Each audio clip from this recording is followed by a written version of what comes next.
Be ready. Start. In discussing the demands for grants of the Finance Ministry, we have got to see to what extent the administration of this particular ministry has led to the development of our national wealth and the securing of the welfare which our state claims to have in view. Madam, we must try to analyze very carefully the working of this particular ministry because it is not merely a department of the government, so to say, but it is the nerve center of the administration of the country. I would like first to refer to the role of foreign capital because in determining the manner in which the permission of capital issues has been granted by the particular administration, we should keep in our mind to what extent the interests of our nation have been served. I fully endorse the statement which the previous speaker has made so far as repatriation of the investments made by foreigners and of profits are concerned.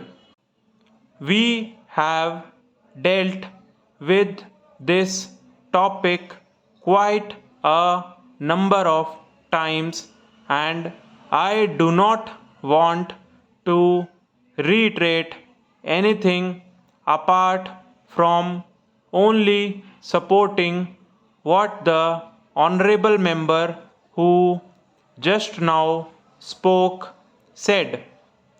I would now like to deal with the investments of foreigners in India. Madam, the government of our country accepted the proposition that in allowing foreign investment, it should come in only in such industry and such form of production wherein our national investors will not come forward and in which technical skill is wanted. There is also one other factor which the industrial policy of our government of 1948 as adumbrated further in 1949 by the Prime Minister laid down. It specifically says that the control and ownership of such concern should, as far as possible, be in the hands of Indian nationals and the technical know how of our country should be developed. I would like to emphasize the figures that have been put forward for the last few years from 1947 till the end of 1952 or the early part of 1952, it has been reported that rupees 19 crores of foreign capital have been allowed to be invested in our country. Of that, practically more than rupees 6 crores have been allowed to be invested in managing agency and trading enterprises in our country. So far as the government policy is concerned, we find that a sum of rupees 4 crores has been allowed to be invested this year. We do not know how it is to be used up. We have been told that during the period 1948 to 53, nearly rupees 35 lakhs have been allowed to be invested in textile machinery and generally in the textile industry. We have seen to what extent cotton and jute have been dominated by the national capital and to what extent they play the role as against the demand for them. We know further which the government is doing in regard to these industries and how the Indian counterpart in these industries are behaving. Then why this further penetration of foreign capital? Even in regard to the expansion scheme, we find that paints, soaps, electric fans, and machine tools are some of the industries where the government is allowed foreign interest to establish or expand their factories.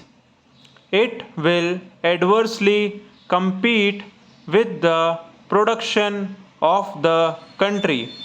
When the indigenous producers do not find any market in this sphere, therefore, we have got to see to what extent the capital issue has been regulated by this government and particularly by the finance department so that the national well being of the country could be guaranteed.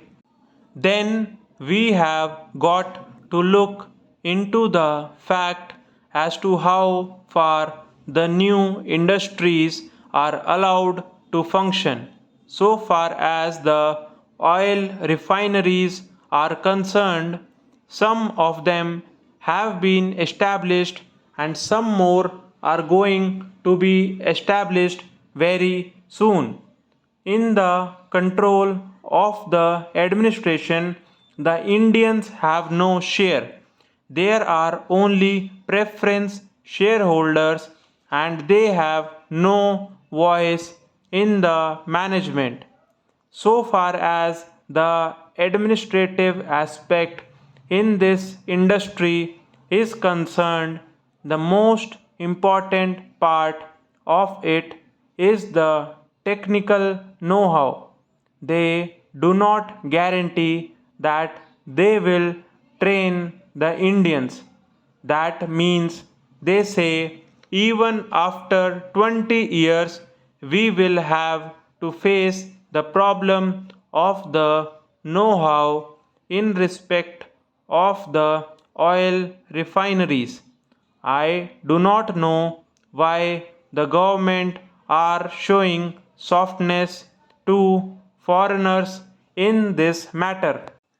Then we have another investment in collaboration with the Indian chemical industries for the manufacture of civil explosives. Here, as far as I have gathered, only 20% is going to be Indian capital. The majority of the shares will remain with the Indian chemical industries. Nobody else has been allowed to make any investment. It would have been better if other companies and private individuals had been given an opportunity to purchase the shares. Stop.